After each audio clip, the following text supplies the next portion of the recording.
এই দেখো বন্ধুরা, যে কি ভাবছো যে আমরা কোথায় যাচ্ছি। তো আমরা আজকে কোথায় আসছি, ভেলাগোপা আসছি। কিসের জন্য আসছি সেটাও বলে দেবো। যে গাড়ি ভাড়া আসছিলাম, আর এখানে তাই হাটের দিন ভাবলাম একটু অল্প মাংস নিয়ে রান্না করি। তো আমি আসছি, গোবিন্দ আর শুভঙ্কর আছি, আমরা তিনজন তিনটা গাড়ি নিয়ে আসছি। তো তোমরা আমার সাথে থাকো, তাহলে বুঝতে পারো যে কি করছি।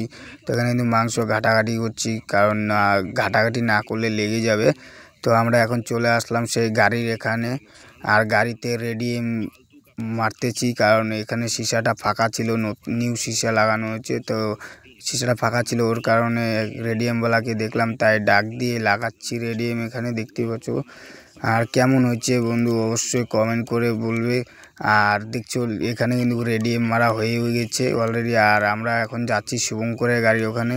তো শুভঙ্করের গাড়িতেও রেডিএম লাগাবে, ওর সিসাটাও ওখানে ফাঁকা আছে, ওর গাড়ির সিসাটা দেখতেই পাচ্ছ। আর ওটা হচ্ছে গোবিন্দর গাড়ি। তো তিনজনে তিনটা গাড়ি নিয়ে আসছি আমরা, এখানে রেডিএম লাগিয়ে কিন্তু চলে যাব ওখানে।